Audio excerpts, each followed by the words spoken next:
Wani Nabi ke-26 Joseph Paul-Zhang yang meluruskan kesesatan ajaran Nabi ke-25 dan kecabulannya yang maha cabulullah, yang bisa laporin gua ke polisi penistaan agama. Wani Nabi ke-26 Joseph Paul-Zhang yang meluruskan kesesatan ajaran Nabi ke-25 dan kecabulannya yang maha cabulullah. Shalom, saya Pastor Madi. Kita ketemu lagi dalam Logika Alkitab.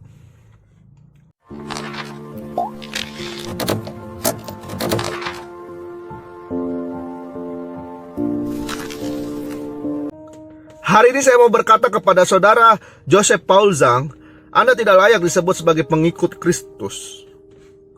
Kenapa saya bilang Anda tidak layak disebut sebagai pengikut Kristus? Karena perkataan-perkataan Anda isinya itu menebar kebencian.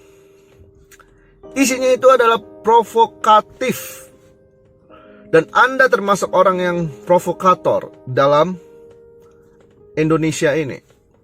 Karena sesungguhnya perkataan Joseph Paul-Zhang ini itu tidak mewakili ajaran Kristen di dalam Alkitab. Karena Yesus tidak pernah mengajarkan tentang itu. Kalau saudara Joseph Paul-Zhang berkata kamu adalah hamba Tuhan, atau kamu pendeta, atau kamu evangelis, tidak layak seorang hamba Tuhan menghina ajaran-ajaran agama lain. Tidak layak seorang pendeta menebar kebencian dengan agama-agama lain. Yesus adalah kasih di dalam Alkitab. Ajaran Yesus itu adalah mengasihi musuh. Jadi saudara Joseph Paul-Zhang, sebelum Anda menebar kebencian, Anda belajar Alkitab dulu. Belajar Alkitab sungguh-sungguh dari Kejadian sampai Wahyu. Kalau Anda benar-benar belajar Alkitab dengan sungguh-sungguh, Anda tidak akan pernah tertarik menghina agama orang lain atau ajaran-ajaran di luar kekristenan. Sesungguhnya Kristus tidak mengajarkan kita untuk menghina agama lain. Kristus tidak pernah mengajarkan umatnya untuk menebarkan kebencian. Jadi pada hari ini saya berkata kepada saudara Joseph Paul-Zhang, mendingan Anda minta maaf. Mendingan Anda berkata dengan kasih, menebarkan kedamaian, menebarkan kasih.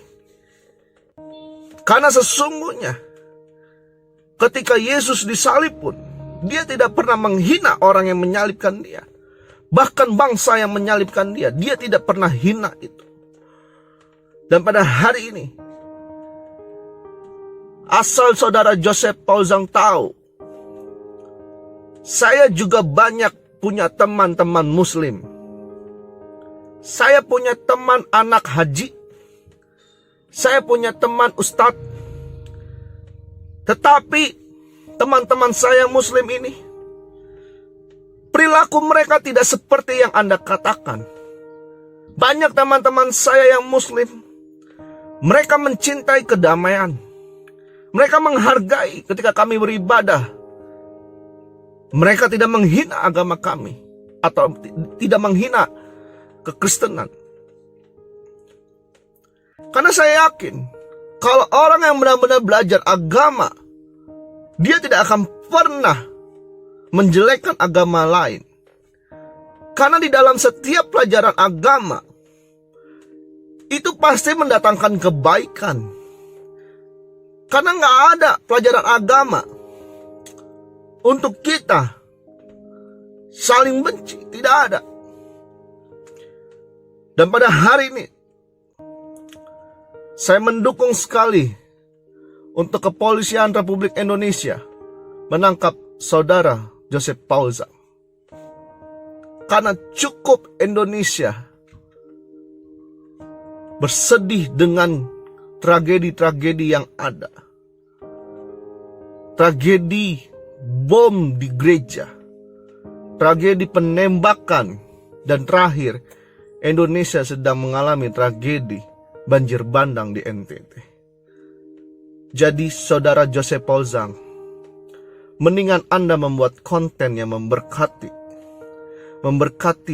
orang Kristen, memberkati orang-orang di sekitar Anda, dan memberkati orang-orang yang subscribe channel Anda. Sekali lagi, saya mau katakan, jadilah pengikut Kristus yang mencintai ajaran Kristus. Dan ajaran Kristus adalah kasih.